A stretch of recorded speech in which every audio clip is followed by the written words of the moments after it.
अंबाला छावनी के बिजली विभाग में पिछले 3 साल से कार्य कर रहे एपी बिल कलेक्शन कंपनी के अंतर्गत कार्य कर रहे कर्मचारियों ने कंपनी के खिलाफ अंबाला के बिजली विभाग के एक्सीएन को एक लिखित में एक शिकायत दी है। शिकायत में कहा गया है कि जो ग्राहक बिजली के बिल पे रसीद के माध्यम से बिल जमा करा रहे हैं, उन बिलों की राशि कंपनी के खाते में ही पड़ी हुई है और कंपनी रसीद का बहुत बड़ा फर्जीवाड़ा कर रही है और ग्राहकों की बिलों की राशि सरकारी खाते में नहीं जमा हो पा रही है। अंबाला से कुलदीप सिंह की रिपोर्ट। ईपे बिल कलेक्शन नंबर ये किसने ये अभी ये सारे एम्प्लॉइज हैं कंपनी के कैशियर पढ़ रहे हैं लेकिन सर मेरी तो एक रिक्वेस्ट है यानी कि एप्लीकेशन लेके दूसरे ना आगे एसडीओ अपने एसएचओ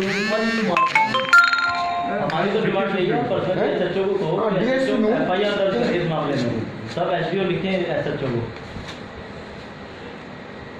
मेरा नाम अमरजीत आर्य है। सर क्या मुद्दा है यहाँ का? जो मैं अम्बाला से एक सोशल एक्टिविस्ट हूँ।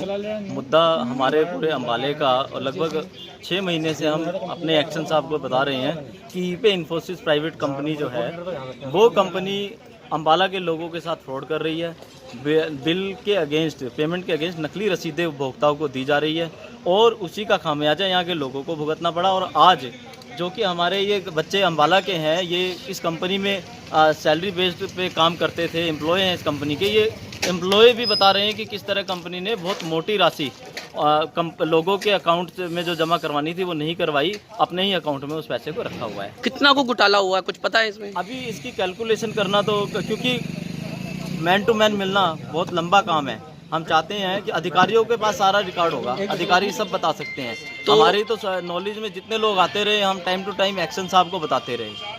तो आपको किसी ने कंप्लेंट की थी जैसे पता लगा आपको? जी, बहुत सारे लोग, क्योंकि मैं सामाजिक कार्य करता हूं, तो बहुत सारे लोग हमारे संपर्क में आते हैं और आके वो अक्सर हमें बताते हैं और हम तुरंत संबंधित अधिकारियों से संपर्क करते हैं। पर डाक के 3 पात संबंधित अधिकारियों ने आज तक कोई कार्रवाई नहीं की। तो रिक्वेस्ट ही कर सकते हैं, एक पर्ची हम दोबारा भिजवा दें। जैसे कि सर अंदर आपको जाने नहीं दी जा रही? नहीं, जाने उनका हो सकता है कोई मजबूरी होगी, वो मजबूरी अगर इस काम से ज्यादा बड़ी है। जैसे कह रहे कि अंदर की हम अंदर मीटिंग चल रही है, पर्सनल मीटिंग चल रही है कोई, वो तो रोज चलती है। तो आपकी कोई सुनाई नहीं इस टाइम कर रही? नहीं, बिल्कुल भी नहीं, आपके सामने है। जब तक बिल्कुल हम यहाँ बैठे हैं, को टाइम लगे मिले ना तो आप क्या करेंगे आगे? हम बैठे हुए हैं, कहाँ जाएंगे? अगर एक्शन साहब को लगता है कि वो यहाँ से उड़ के चले जाएंगे तो शायद हेलीकॉप्टर यहाँ उतरेगा नहीं, आएंगे, बात करेंगे हम उनसे। और बैठे हैं, क्यों नहीं निकालेंगे? हमारे एक्शन साहब हैं, हमारे लिए भी सुनेंगे, सबकी सुनेंगे, क्योंकि उनका काम है सब कंज्यूमरों को हैंडल करना। ये भी सर जैसे कि वो अंदर मीटिंग है तो ये भी आपका इनका काम है जैसे किसी की सुनना?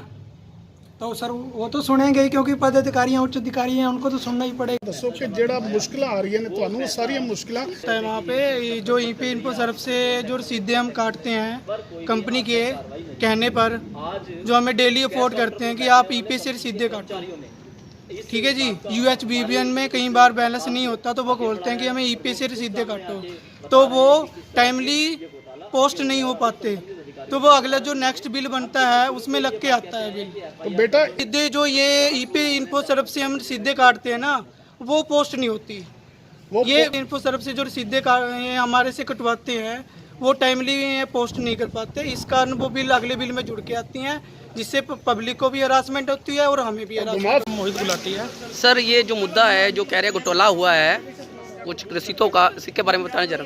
ऐसा है जी, ये घोटाला जो है ईपे कंपनी द्वारा किया जा रहा है, जो कि ईपे इन्फोसर प्राइवेट लिमिटेड पानीपत की कंपनी है और इसका जो है पूरे हरियाणा, उत्तरी हरियाणा के पास ठेका था, जो कि बिल कलेक्शन का काम करती थी। आज कंपनी के जितने कैशियर हैं जो कि अम्बाला में कार्यरत थे, वो सभी यहाँ एक्शन साहब को एक एप्लीकेशन देने के लिए इकट्ठा हुए हैं कि कल को कोई भी बिल लगकर आता है कंपनी का तो इनको कोई आरोपी ना बनाया जाए। कंपनी हरियाणा के लगभग 7 से 8 जिलों में अपने कैशियर्स को अब तक आरोपी बना चुकी है और अम्बाला में इस कंपनी का टेंडर रद्द हो चुका है। 1 तारीख से आज 6 तारीख हो गई है। इन लड़कों के ऊपर प्रेशर डाला जा रहा है कि हमें जो है ईपे पोर्टल से रसीद काट कर आप कंज्यूमर को दे, जितना पैसा इकट्ठा होता है वो कंपनी के खाते में जमा कराएं और कल को जब कोई बिल लग कर आएगा तो इन्हीं कैशियर्स के थ्रू कंपनी द्वारा एफआईआर दर्ज करा दी जाएगी। सर ये इसके आगे कोई कंप्लेंट उठ भी हुई भी है? इसको लेकर मुख्यमंत्री हरियाणा तक भी कंप्लेंट गई हुई है और कंटिन्यूटली जो है कंप्लेंट तो किसी के द्वारा क्या की जाएगी, कंपनी के अधिकारी द्वारा अपने ही कैशियर्स को फंसाया जा रहा है, जबकि सारा का सारा पैसा गबन कंपनी कर रही है। ये घोटाला जो जैसा हुआ हुआ ये कैसे पता लगा और कब से चल रहा है ये घोटाला 2017 में कंपनी सितंबर में आई थी हरियाणा में और तब से लेकर अब तक पहले मोहरों के माध्यम से एक मोहर स्टैंप लगा कर दे दी जाती थी बिलों पे, पहले उस माध्यम से, फिर CCR बुक के माध्यम से, फिर ePaybill.in जो कि कंपनी का फर्जी सॉफ्टवेयर है जिसको पानीपत में बैठे ही कुछ व्यक्ति चला रहे हैं, उस पोर्टल के माध्यम से लगातार कंज्यूमर्स के साथ फ्रॉड किया जा रहा है। जो कंज्यूमर इसको नोटिस कर लेता है उसका बिल अगले महीने इन कैशियर्स के द्वारा कंपनी से प्रेशर डालकर SDO महोदय द्वारा प्रेशर डालकर ठीक करा लिया जाता है और जो कंज्यूमर नहीं देखता उसका पैसा कंपनी द्वारा गबन कर लिया जाता है। सर ये जैसे रसीटें काट के दी जाती हैं, नकली रसीटें काटी दी जा रही हैं, उसके बारे में बताएं। जैसे कि ये पेमेंट ली जा रही है उसका बिल आगे लग के भी आता है, जैसे आगे लगकर ही आता है। ये नकली रसीदें जो हैं, अब कैशियर्स को तो नहीं पता कौन सी रसीद असली है कौन सी नकली है। कंपनी का जो एग्रीमेंट है वो प्रज्ञावेयर पोर्टल के थ्रू है जो कंज्यूमर को देनी है, जबकि कंपनी द्वारा जो है ईपे कंपनी के अधिकारियों द्वारा ईपे की रसीद उपभोक्ताओं को दी जा रही है, जिस कारण फ्रॉड दिन पे दिन बढ़ता जा रहा है। ओके, धन्यवाद। हमारी BOD मीटिंग्स में आगे जो डिसीजन हुआ है वो हमारे को अभी रिटर्न में नहीं आया, परंतु मैंने हेड ऑफिस में पता किया है कि नई कंपनी को आगे मिलने जा रहा है। नई कंपनी सर ये ईपे कंपनी ने इनको आगे कंटिन्यू किया हुआ, जब तक वो नई कंपनी टेक ओवर नहीं करती ना तब तक ये कंटिन्यू रहेंगे।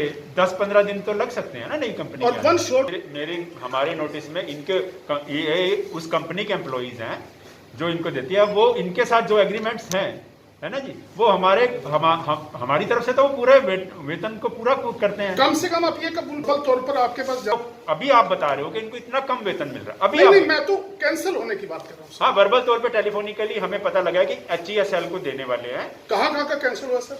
यहाँ का और यमुनानगर का। अम्बाला का और मेरे पास जो भी शिकायत आई वो मैंने जांच के लिए भेजी है और उसका समाधान भी हुआ है। ठीक है, अब जो भी शिकायत आ रही है वो भी हम जांच के लिए भेज रहे हैं। अगर एक आदि कोई किसी का बिल रह गया है तो उसकी अगर एंट्री नहीं होती है तो जांच के लिए भेजे में क्या है, ठीक है ना। वो SDO मेरे पास अभी उनकी रिपोर्ट्स नहीं आई हैं फिलहाल, ठीक है ना। जैसे ही आएंगी तो एक्शन लिए जाएंगे अकॉर्डिंगली।